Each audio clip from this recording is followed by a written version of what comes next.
엄마 구호입니다. 구독, 좋아요는 큰 힘이 됩니다. 입문 세 번째, 코나투스라는 살짝 어려운 지문을 같이 한번 해봅시다. 여기는 홉스의 리바이어던에 나오는 무시무시한 군주. 공부 안 하면 이 사람한테 혼난다 이렇게 생각하고 정신 바짝 차리고, 얘는 좀 어려운 글이니까 바짝 차리고, 선생님이 어려운 글이라서 얘는 미리 좀 살짝 밑에다가 정리를 해놨으니까 그 정리 쳐다보면서 뼈대를 반드시 기억하도록 합시다.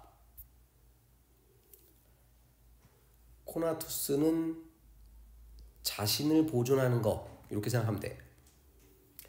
서구 철학에서 코나투스는 여러 철학자들이 정의했는데, 자, 고대 그리스의 스토아, 맨 첫 번째 스토아는 생명체의 자기 보존으로 받고 당연히 죽음으로부터 멀어지기를 원한다.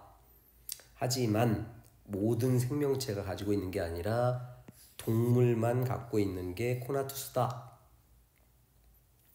자, 이번에는 중세 스콜라.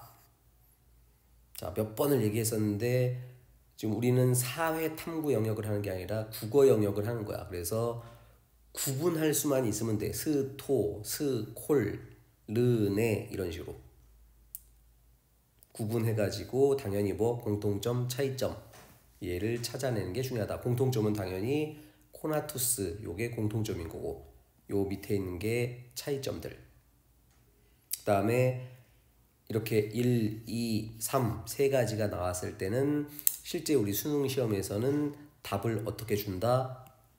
1번 문제 답, 2번 문제 답 이런 식으로 뒤에 있는 거 두 개를 가지고 출제를 한다. 거의 99% 이상. 자, 두 번째 스콜라를 갑시다. 스콜라는 동물뿐 아니라 모든 자연, 얘네들이 코나투스를 가지고 있다.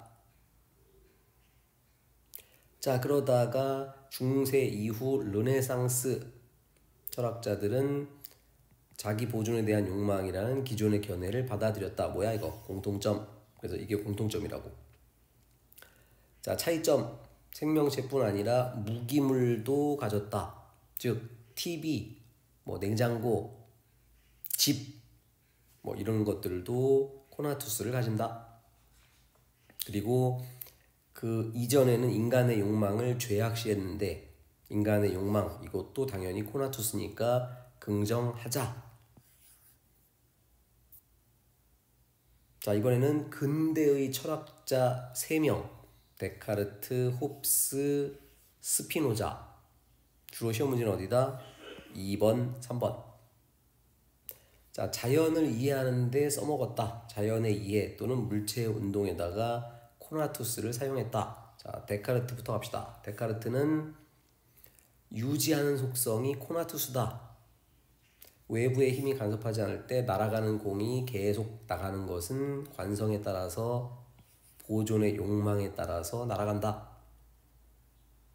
그래서 생물학적인 의미를 제외하고 물체 상태의 중립적 표현으로 코나투스를 사용했다. 자, 그 이전에는 생물이었는데 생물 필요 없다. 물체 상태를 나타내는 중립 표현, 이거로 코나투스를 쓰겠다. 자, 이번에는 홉스. 이 양반도 자연 이해. 자, 이건 공통점이겠지. 자, 인간이 알기 어려운 단위에서 벌어지는 물체 운동. 물체 운동. 이 양반도 물체야. 물체. 자, 우리가 관찰하는 모든 운동은 코나투스의 집합이다.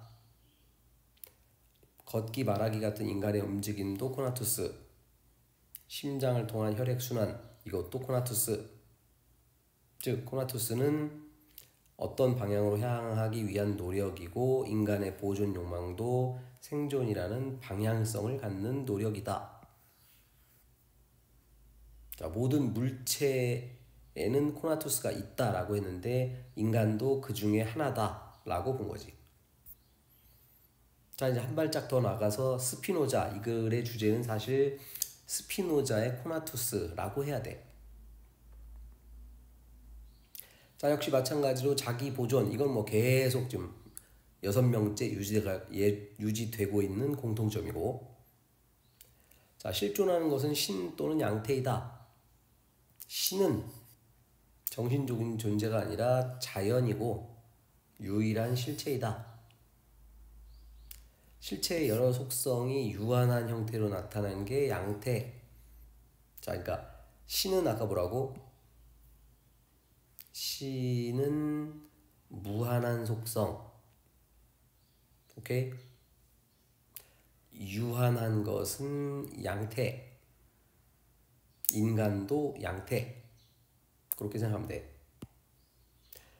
자, 코나투스가 모든 양태가 자기를 보존하려는 성향이라고 보았다.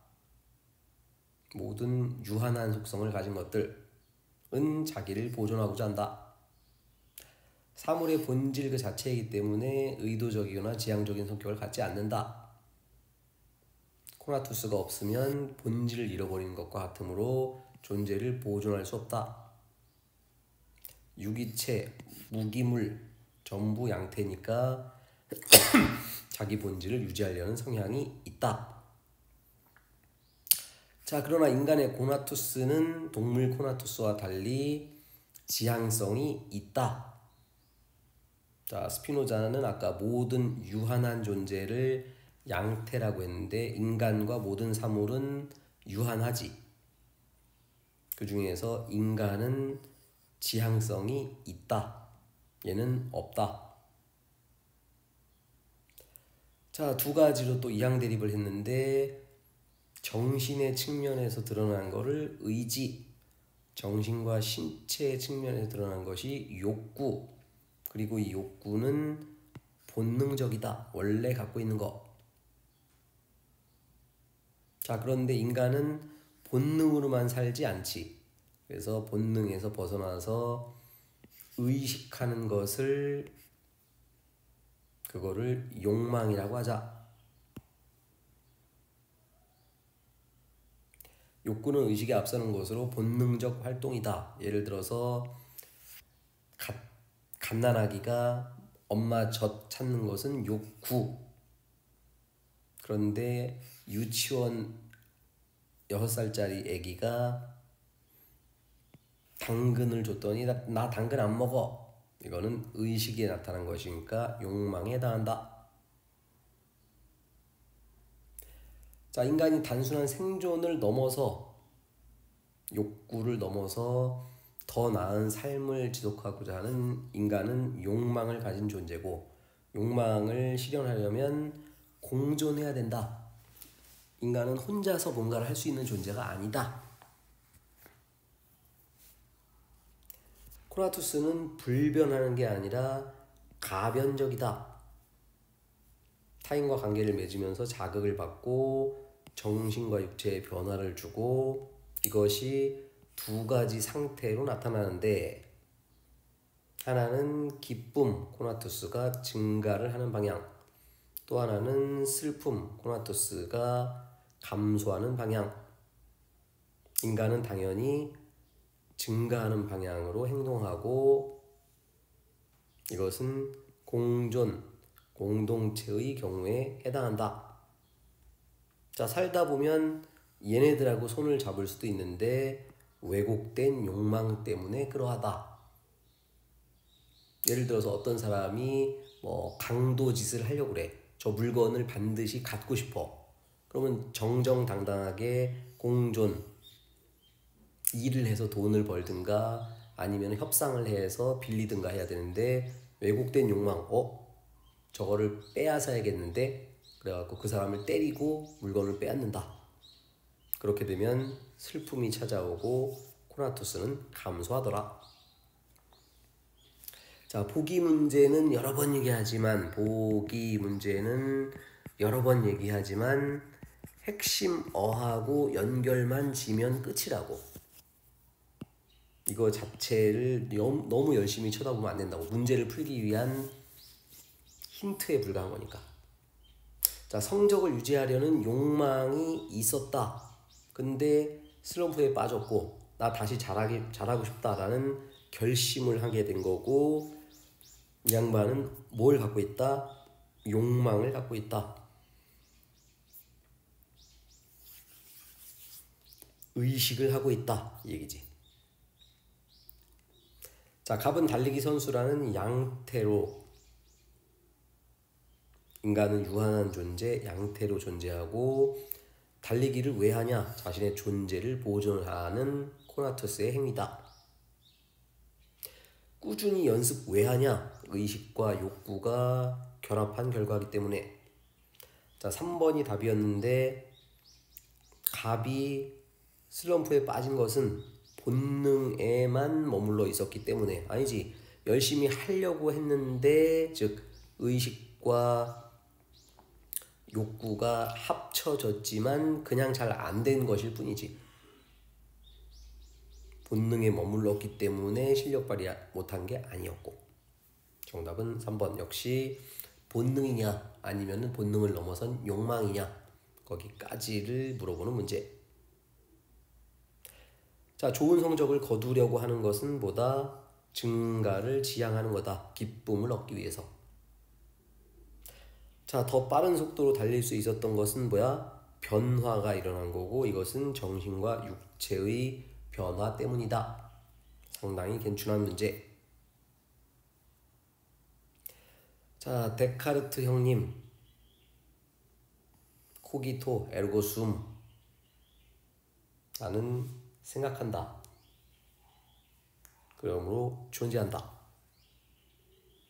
어떤 물질이 현재 상태를 유지하고자 하는 것은 코나투스 때문이다. 관성은 자기 보존의 욕망이다. 홉스, 굉장히 고집스러운 얼굴이지. 코나투스는 인간이 알기 어려운 단위에서 벌어지는 물체 운동이다. 관찰하는 모든 운동은 코나투스의 집합인데 생명 운동도 코나투스다. 우리가 숨 쉬는 거. 스피노자. 자, 인간의 코나투스는 두 개로 나눠지는데 의지와 욕구. 의지는 정신의 측면, 욕구는 정신과 신체의 측면을 의식하게 되면 마지막에 욕망으로 바뀌더라. 자, 이렇게 해서 되게 어려워 보이는 지문이었지만 새마을 과제 쭉 읽으면서 정리했더니 머릿속에 쏙쏙 잘 들어오지. 엄마 국어의 큰 장점, 9번 정도 들으면 응용 문제까지 해결이 된다. 이 글자로만 읽으면 잘 안 들어와. 특히 이과생들. 열심히 듣고 점수를 올립시다. 구독, 좋아요, 엄마 국어.